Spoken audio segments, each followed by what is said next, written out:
Hello नमस्कार साथियों, स्वागत है आप सभी का एक बार फिर से सारथी नर्सिंग क्लासेस के ऑनलाइन यूट्यूब चैनल के ऊपर। जहां पर आज की वीडियो लेक्चर में हम डिस्कस करने वाले हैं नर्वस सिस्टम के एक बहुत ही इम्पोर्टेंट डिजीज़ जिसका नाम है सीवीए और ब्रेन स्ट्रोक। सीवीए यानी सेरिब्रोवैस्कुलर एक्सीडेंट। यह एक बहुत ही इम्पोर्टेंट डिजीज़ होती है एग्ज़ाम के पॉइंट ऑफ व्यू से। इस वीडियो लेक्चर के अंदर हम देखने वाले हैं इसकी डेफिनेशन, इसकी etiology and causes, sign and symptoms, diagnostic test, इसका मैनेजमेंट, ट्रीटमेंट और सबके लास्ट में इसकी हेल्थ एजुकेशन के बारे में देखने वाले हैं। तो चलिए दोस्तों स्टार्ट करते हैं और देखते हैं कि इस टॉपिक से एग्ज़ाम के अंदर कौन कौन से इम्पोर्टेंट क्वेश्चन बने हुए हैं। इसमें सबसे पहला है define CVA, describe its aetiology, clinical sign and management in detail. तो दोस्तों यह 16 नंबर के अंदर एग्ज़ाम में क्वेश्चन पूछा जाता है। इसके बाद सेकंड क्वेश्चन है define stroke, describe the etiology and clinical manifestation. यह 8 नंबर के अंदर क्वेश्चन पूछा जाता है। इसके बाद थर्ड है define cerebrovascular accident and describe aetiology of CVA, clinical sign of CVA and management of CVA. तो दोस्तों यह एग्ज़ाम के अंदर क्वेश्चन पूछे जाते हैं। अब देखते हैं कि सीवीए या सेरिब्रल वेस्कुलर एक्सीडेंट क्या होता है। Stroke is an necrosis of a specific part of brain due to interruption of blood flow.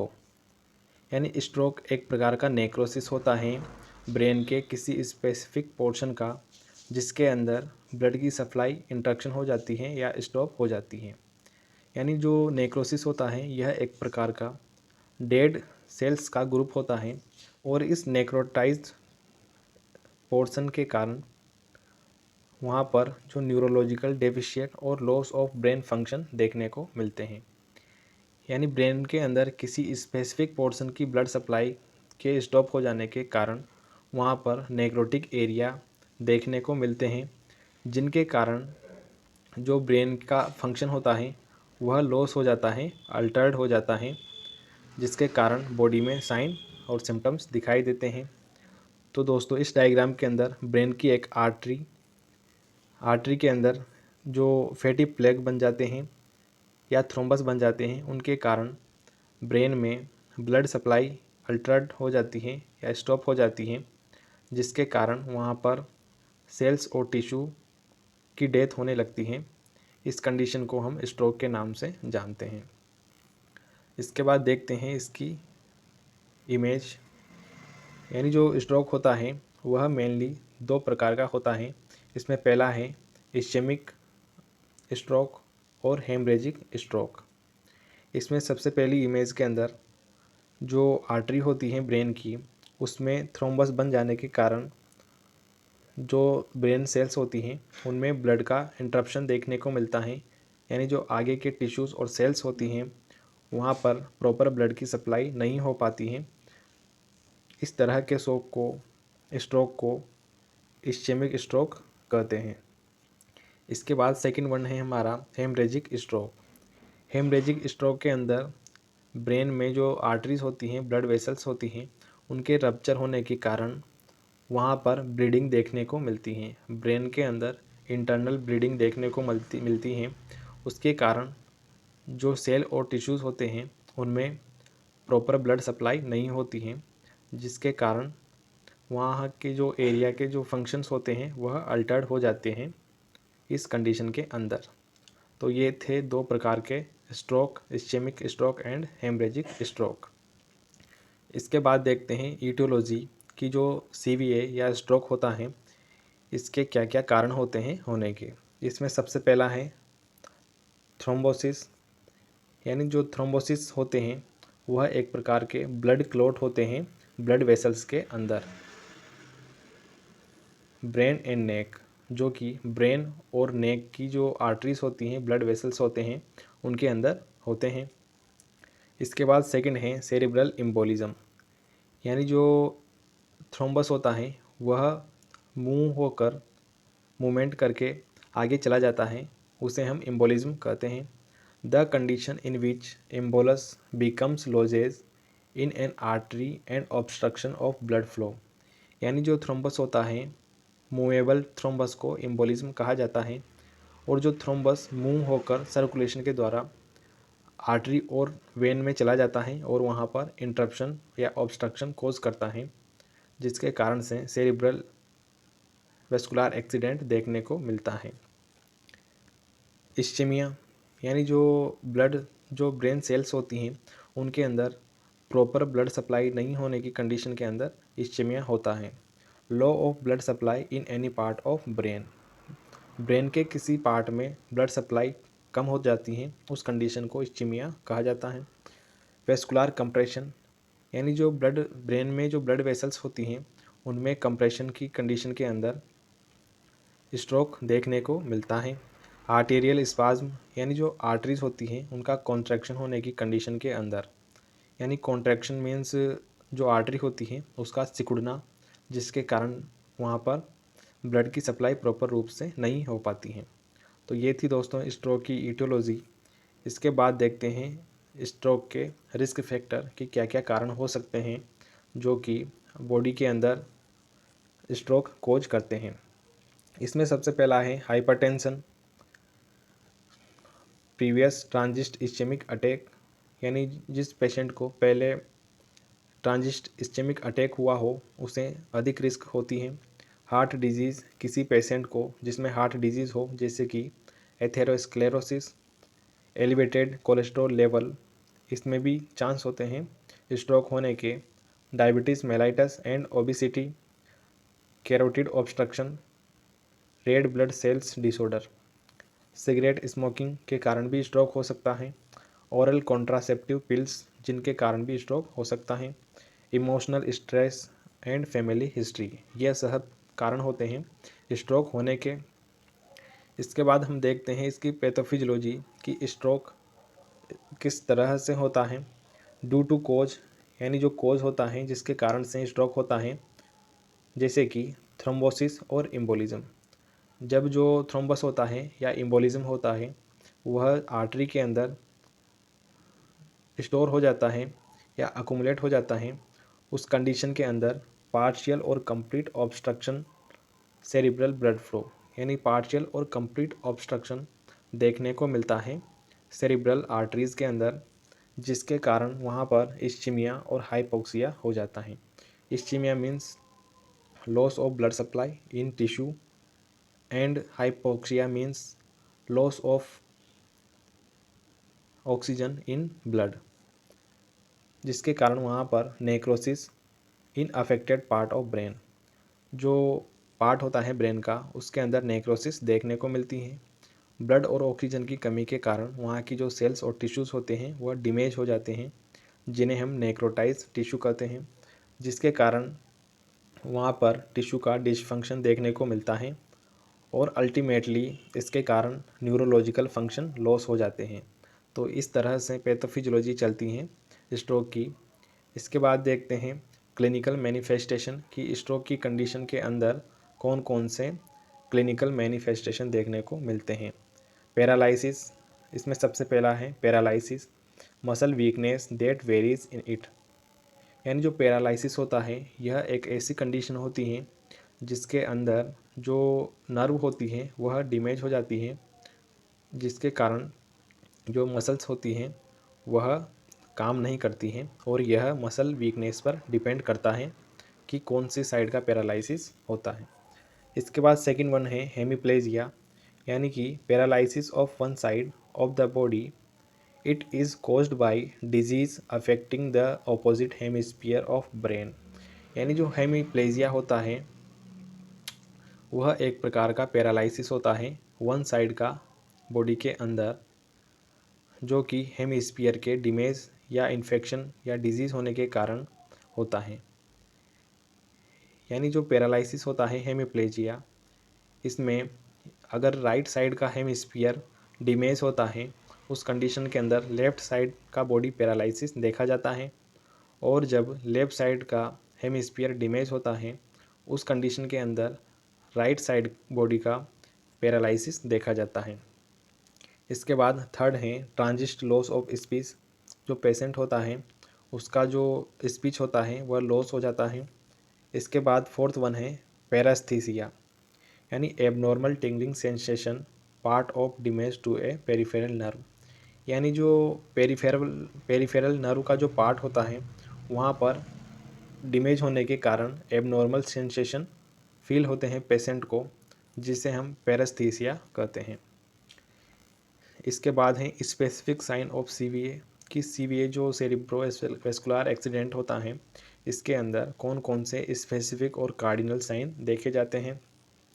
इसमें सबसे पहला है हेमीप्लेजिया, यानी paralysis of one side of body के अंदर एक साइड का पैरालिसिस, जिसे हेमीप्लेजिया कहा जाता है।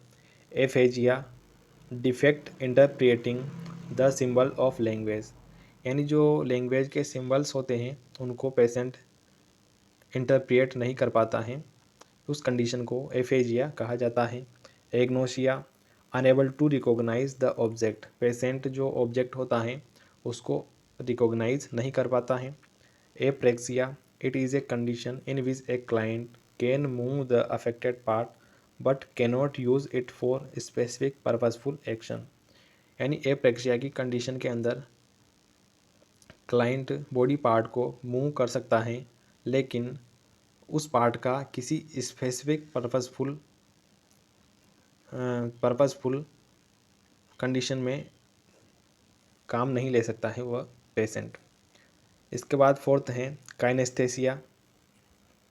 काइनेस्थेसिया के अंदर अल्ट्रेशन इन सेंसेशन, यानी जो बॉडी सेंस होते हैं उनमें अल्ट्रेशन देखने को मिलती हैं। सिक्स्थ नंबर पे है इनकंटिनेंस, यानी inability to control the bladder and bowel, यानी जो पेशेंट होता है वह ब्लैडर और बोवेल की एक्टिविटी को कंट्रोल नहीं कर पाता है, इस कंडीशन को इनकंटिनेंस कहा जाता है। तो ये थे दोस्तों सीवीए के कुछ स्पेसिफिक और कार्डिनल साइन। इसके बाद देखते हैं इसका मिनोमिक्स, कि स्ट्रोक के जो वार्निंग साइन होते हैं वह क्या क्या होते हैं। तो इसका मिनोमिक्स होता है बी फास्ट, जिसमें बी का मीन्स होता है balance, loss of balance, headache और डिजीनेस। इसके अंदर पेशेंट का जो बैलेंस होता है वह लॉस हो जाता है। ई फॉर आई, आई में जो ब्लड विज़न देखने को मिलता है इस कंडीशन में। एफ फॉर फेस, फेस का जो वन साइड होता है वह ड्रॉपिंग हो जाता है, इस कंडीशन को हम बेल्स पाल्सी के नाम से जानते हैं। इसके बाद ए फॉर आर्म्स, जो आर्म्स होती हैं वह वीक हो जाती हैं पेशेंट की। इसके बाद यस फॉर स्पीच, पेशेंट के अंदर स्पीच में डिफ़िकल्टी देखने को मिलती है। और टी फॉर टाइम, यानी time to call for ambulance immediately, immediately ambulance को कॉल लगाया जाता है इस कंडीशन के अंदर। तो ये थे दोस्तों कुछ वार्निंग साइन सीवीए के। इसके बाद देखते हैं कुछ common clinical manifestation of stroke. कुछ कॉमन क्लिनिकल मैनिफेस्टेशन के अंदर पहला है हेडेक, पेशेंट को हेडेक होता है। वोमिटिंग, सीजर्स, पेशेंट को वोमिटिंग होती है, सीजर्स आते हैं जिन्हें हम जनरली मिर्गी के नाम से जानते हैं। नोज़ ब्लीडिंग, जिसे हम एपिस्टेक्सिस कहते हैं, जो कि नाक से ब्लीडिंग आती है इस कंडीशन में। रेटाइनल हेमरेज, और जब हाइपरटेंशन होती है उस कंडीशन में रेटाइनल वेसल्स के रप्चर होने के कारण वहाँ पर हेमरेज देखने को मिलता है। वर्टिगो, पेशेंट को चक्कर आते हैं। Motor and sensory disturbance, patient को मोटर और सेंसरी डिस्टर्बेंस होता है।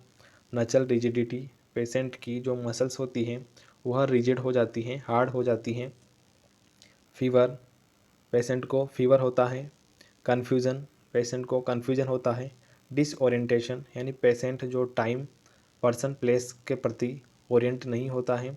मेमोरी इम्पेयरमेंट, पेशेंट की जो मेमोरी होती है वह इम्पेयर्ड हो जाती है। वीकनेस देखने को मिलती है। लैंग्वेज डिसऑर्डर हो जाते हैं और बॉडी में रिफ्लेक्सेस चेंजेस हो जाते हैं। पेशेंट के अंदर डिप्रेशन और नम्बनेस, यानी सुन्नपन देखने को मिलता है। जो बॉडी पार्ट होते हैं वह सुन्न हो जाते हैं, यानी सेंसेशन लेस हो जाते हैं। तो ये थे दोस्तों कुछ कॉमन क्लिनिकल मैनिफेस्टेशन। इसके बाद देखते हैं डायग्नोस्टिक इवेलुएशन, कि इस कंडीशन के अंदर क्या क्या डायग्नोस्टिक टेस्ट किए जाते हैं। इसमें सबसे पहला है history collection and physical examination. सबसे पहले पेशेंट की हिस्ट्री कलेक्ट की जाती है, उसके बाद उसका फिज़िकल एग्जामिनेशन यानी हेड टू टॉय एग्जामिनेशन किया जाता है। इसके बाद सीटी स्कैन कैरी आउट की जाती है। एंजियोग्राफी के थ्रू जो एम्बोलस होता है उसका पता लगाया जाता है। पीईटी पॉजिट्रॉन इमिशन टोमोग्राफी की जाती है। सीएसएफ कल्चर यानी सेरेब्रोस्पाइनल फ्लूइड का कल्चर किया जाता है, यानी जो सीएसएफ होता है उसको ड्रेन करके उसका एग्जामिनेशन किया जाता है। इको इंसेफेलोग्राफी यानी जो इको इंसेफेलोग्राफी होती है इसके द्वारा ब्रेन की स्ट्रक्चर और ब्लीडिंग का पता लगाया जाता है। एमआरआई मैग्नेटिक रेजोनेंस इमेजिंग, इसके थ्रू जो स्ट्रक्चर होती है ब्रेन की उसके वेरियस एंगल से इमेज ली जाती है। General blood and urine examination, इसमें जनरल ब्लड और यूरिन एग्जामिनेशन किए जाते हैं। तो ये थे दोस्तों कुछ क्लिनिकल मैंने कुछ डायग्नोस्टिक इवेलुएशन। इसके बाद देखते हैं हम इसके नर्सिंग मैनेजमेंट कि क्या क्या नर्सिंग इंटरवेंशन किए जाते हैं। Medical management of client after CVA is directed towards life saving, यानी जो नर्सिंग मैनेजमेंट के अंदर लाइफ सेविंग प्रोसीजर किए जाते हैं। प्रिजर्विंग लाइफ मेजर प्रोसीजर, जो लाइफ को सेविंग करने वाले मेजर्स होते हैं, प्रोसीजर होते हैं, वह किए जाते हैं। मिनिमाइजिंग द पेन, जो पेन होता है उसको मिनिमाइज़ किया जाता है, कम किया जाता है। रिड्यूसिंग आईसीपी मेजर्स, जो इंट्राक्रेनियल प्रेशर होता है उसको कम करने के उपाय किए जाते हैं, मेजर्स किए जाते हैं। प्रिवेंटिंग रीअक्रेंस मेजर, और जो रीअक्रेंस मेजर्स अप्लाई किए जाते हैं उसे स्ट्रोक को फिर से होने के लिए रोका जाता है। प्रोवाइड ऑक्सीजन थेरेपी, पेशेंट को प्रॉपर ऑक्सीजन थेरेपी प्रोवाइड की जाती है। असेस द न्यूरल डैमेज, और पेशेंट को न्यूरल डैमेज के लिए असेस किया जाता है कि किसी तरह का न्यूरल डैमेज तो नहीं है पेशेंट को, क्योंकि जो न्यूरल डैमेज होता है यह बॉडी के अंदर पैरालिसिस कोज करता है, पैरालिसिस का कारण बनता है। तो ये थी दोस्तों नर्सिंग मैनेजमेंट और इंटरवेंशन। इसके बाद देखते हैं इसका मेडिकल मैनेजमेंट। मेडिकल मैनेजमेंट के अंदर पहला है माइल्ड एनाल्जेसिक्स। एनाल्जेसिक्स का यूज किया जाता है जो कि पेन को मिनिमाइज़ करती हैं। इसमें आइबुप्रोफेन, पीसीएम शामिल होती हैं। स्टेरॉइड्स यानी एंटी इन्फ्लामेटरी एजेंट्स यूज किए जाते हैं। एनसेड्स, ऑस्मोटिक डायूरेटिक्स यूज किए जाते हैं जो कि ब्रेन के अंदर इडिमा को और जो आईसीपी बढ़ा हुआ है उसे मिनिमाइज़ करते हैं। इसमें होता है मैनिटोल। एंटीकोगुलेंट्स, पेशेंट को एंटीकोगुलेंट्स दिए जाते हैं जो कि हिपेरिन, वारफेरिन होते हैं, जो कि थ्रोम्बस बनने से प्रिवेंट करते हैं। एंटी हाइपरटेंसिव एजेंट्स यूज किए जाते हैं जिनमें वेरापामिल होता है। एंटी एपिलेप्टिक्स ड्रग यूज की जाती हैं जो कि फेनिटोइन होती हैं, जो कि पेशेंट को सीजर्स से प्रिवेंट करती हैं। तो ये थे दोस्तों कुछ मेडिकल मैनेजमेंट। इसके बाद देखते हैं surgical management. It depend upon the site of infection and on particular cause. तो जो सर्जिकल मैनेजमेंट होता है सीवीए का, यह इन्फेक्शन ऑफ साइट और पर्टिकुलर कोज पर डिपेंड करता है। If ICP is more than 30 to 40 mm of Hg then only surgical will performed, यानी जो इंट्राक्रेनियल प्रेशर होता है वह 30 to 40 mm of Hg से अधिक हो जाता है, उस कंडीशन के अंदर सर्जिकल इंटरवेंशन किए जाते हैं। इसमें पहला है इवैक्यूएशन ऑफ हीमेटोमा, जो थ्रोम्बस या एम्बोलिज्म होता है उसको इवोक्यूएट किया जाता है, हटाया जाता है। Carotid endarterectomy, it is the surgical procedure used to reduce the risk of stroke by correcting stenosis in common carotid artery, यानी जो कैरोटिड एंडो आर्टरेक्टोमी होता है इस प्रोसीजर के अंदर जो आर्टरी की स्टेनोसिस होती है उसको रिड्यूस किया जाता है और जो थ्रोम्बस बना हुआ है हो उसे रिमूव किया जाता है। तो ये थी दोस्तों सर्जिकल करेक्शन ऑफ सीवीए। इसके बाद देखते हैं हेल्थ एजुकेशन और नर्सिंग केयर कि पेशेंट को क्या क्या हेल्थ एजुकेशन प्रोवाइड की जाती है। इसमें पहला है provide patient psychological support. Patient और फैमिली मेम्बर्स को साइकोलॉजिकल सपोर्ट प्रोवाइड किया जाता है नर्स के द्वारा। Provide patient comfortable position, patient को कंफर्टेबल पोजीशन प्रोवाइड की जाती है। प्रोवाइड एंटीबायोटिक्स रूटीनली, पेशेंट को इन्फेक्शन से प्रिवेंट करने के लिए एंटीबायोटिक्स यूज़ की जाती हैं। प्रोवाइड एजुकेशन अबाउट सीवीए, पेशेंट को और फैमिली मेम्बर्स को एजुकेशन दी जाती हैं सीवीए के लिए। Provide comfortable care of patient, patient को कंफर्टेबल केयर प्रोवाइड की जाती है सीवीए के अंदर। एजुकेट अबाउट वेल न्यूरिश्ड डाइट, और पेशेंट को इनक्रेज और एजुकेट किया जाता है वेल न्यूरिश्ड डाइट लेने के लिए। तो दोस्तों, ये था हमारा एक नर्वस सिस्टम का बहुत ही इम्पोर्टेंट डिजीज़ जो कि एग्ज़ाम के अंदर पूछा जाता है। आई होप आज का वीडियो लेक्चर आपको पसंद आया होगा। इसी प्रकार के और अन्य वीडियो लेक्चर्स के लिए बने रहिए हमारे साथ। Thank you so much.